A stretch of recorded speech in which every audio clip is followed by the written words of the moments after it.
Daí nós falando de volta, conversando sobre saúde bucal, como eu comentei. Agora uma mãe aqui presente, né? A Josiane Flagger. Tudo bem, Josiane? Tudo bem. Tudo jóia. Você tem 2 filhos, né? Sim. 13 e 6. Exato. Amanda de 6, Leonardo de 13. Quando a gente falou em exemplo, a primeira coisa que você falou antes da gente... Acho que antes do programa começar, foi sobre o exemplo, né? Isso, de que exatamente. forma a gente não é só pregar, né? Tipo, faça assim, não. Vai lá e age. Correto. Ficam observando, é? Exatamente. Eu penso que a criança, muito mais do que orientada, ela precisa visualizar o pai e a mãe com todo um cuidado voltado para a higiene bucal. E isso vai reforçando, né, através do exemplo, o bom hábito de se ter com relação à saúde bucal. A Vanessa comentou sobre o uso do fio dental. Crianças usar fio dental Como é que você compra fio dental colorido? Como é que funciona eu isso? penso que é tudo como se começa, né?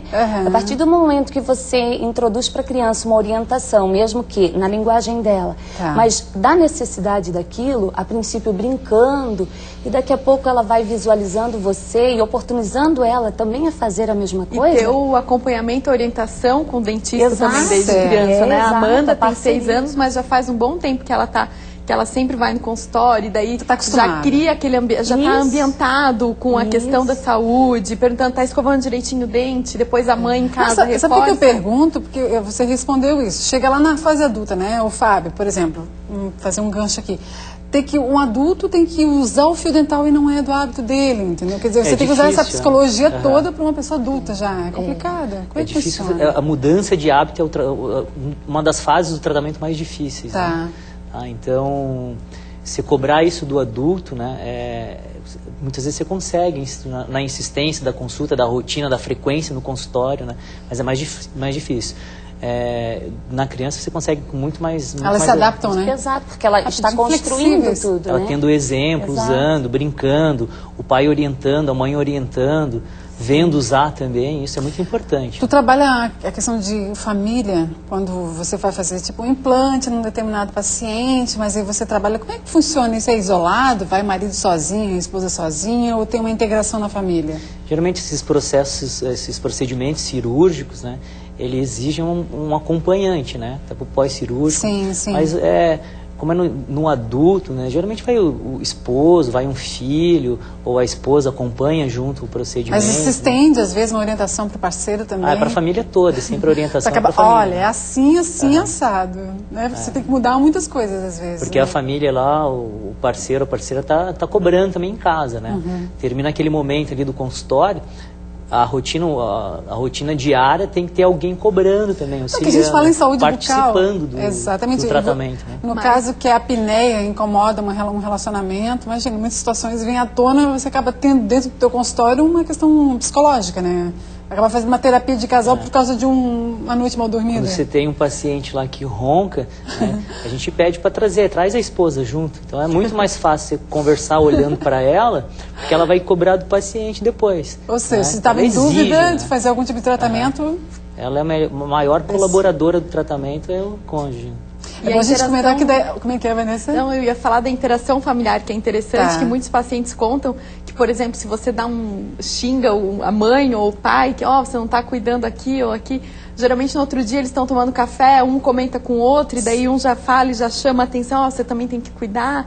Então, um vai sendo um gancho para o outro, para as coisas irem funcionando, daí o outro já vai, às vezes não tá a família toda no momento da cirurgia. Sim. Mas uma coisa leva a outra, o filho, daí vai o filho, daí o filho, não está cuidando bem, daí já vai a irmã, e aí a família inteira entra também é ortodontista, né? Isso. Essa questão, por exemplo, tá lá conversando com o profissional, de repente, né, o filho, mas você fez isso. Como que eu não sabia? E já é um gancho para um outro tipo de orientação. Outra coisa, exatamente. Acontece isso. Muito.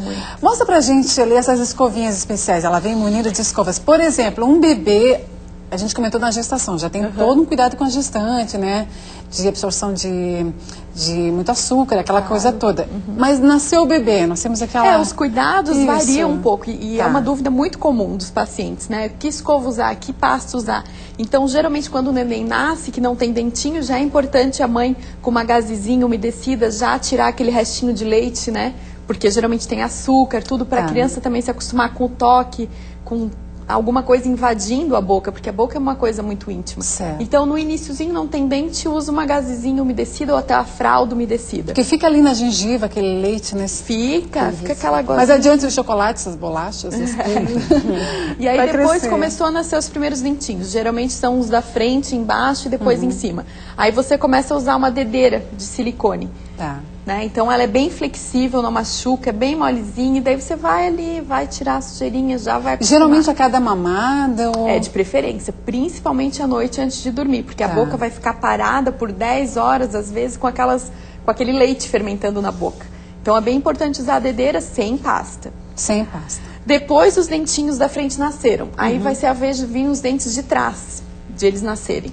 Aí já não é mais suficiente essa. Aí a gente começa a usar uma escova de dente pequena. Certo. Eu não trouxe aqui a pequenininha, mas é uma escova normal, só que menorzinha. Tá. E aí você já vai escovar lá atrás. Aí tem três opções. Ou não usa pasta de dente, ou usa uma pasta sem flúor, ou então usa a pasta convencional, mas aquela é muito pasta com sabores. Tandy. Aquelas Tandy. Essas pastas muito gostosas, geralmente elas têm flúor. E até os 3 anos é contraindicado, porque pode causar manchas no dente. E geralmente o bebê vai engolir porque Gente, mas é completamente o contrário que a gente vê na mídia. Exatamente. Então aquela Tandy, essas pastas assim, pode depois dos 3 anos. Antes disso, só se for uma quantidade no tamanho de uma ervilha. Mas o bebezinho pode ter um hálito, assim... É difícil. Fazer só leite, frutinhas. Só com a escovação, porque o que escova, na verdade, é a ação da escova. Certo. A pasta é para dar um gostinho bom, para ter o flúor. Então, já que está com escova, qual o sentido correto de uma escovação? A escovação, vamos ver aqui o que eu vou pegar aqui, esse aqui. A escovação, geralmente, nos dentes da frente, você vai fazer movimentos da gengiva pro dente, né? Aqui assim, por trás você pode fazer assim com a escova. E nos dentes de trás, aqui numa versão um pouquinho exagerada, aí você vai fazer movimentos em cima, assim, e depois na gengiva a mesma coisa. Só que tem que sempre lembrar de todos os lados do dente. Tá. E aí que vem um grande pecado das pessoas, que um lado do dente é o meio. E o meio a escova não vai. Mas o fio dental vai? Mas o fio dental vai. E aí, então assim, na verdade, se você for pensar, o dente ele tem 5 lados. Aqui, aqui, aqui, aqui em cima. 5. Se você não usa o fio dental, 2 ficam sem limpar. Então fica quase a metade sem ser limpo. Agora imagina, José, você fica... Vamos ver os dentinhos. Não, volta para escovar. Volta para escovar. Você tem essa situação, não? Tem bastante. Na verdade... em primeiro lugar, é preciso observar a idade da criança e não delegar a ela essa função, né? A princípio... Até a gente conversou que tem que ter coordenação motora. Exato, com certeza. Deixar com que a criança escove, pelo menos essa é a minha prática em casa. Permito que ela escove o seu dentinho, a seguir eu vou e faço toda uma vistoria, principalmente, né? E daí escova, complementa. E a tecnologia? Você foi adepta da questão daquela escovação elétrica, uma escova elétrica? Temos em casa, mas eles mesmo não utilizam, assim. Não sei se acham desconfortável, muito grande. É porque não existe digamos que você é um adulto, não existe a escova dental ideal. Não é nem sempre a mais cara é melhor. O importante é se adaptar e ter sempre mas saída faz macia. bem, faz mal? Não faz mal, ela ajuda, ela é muito indicada para crianças com dificuldades motoras, né? Então, às vezes, pacientes especiais, essa situação que tem dificuldade realmente para escovar os dentes, às vezes para idosos e às vezes para criança para estimular também. Mas não é o mais importante. Diferente, né?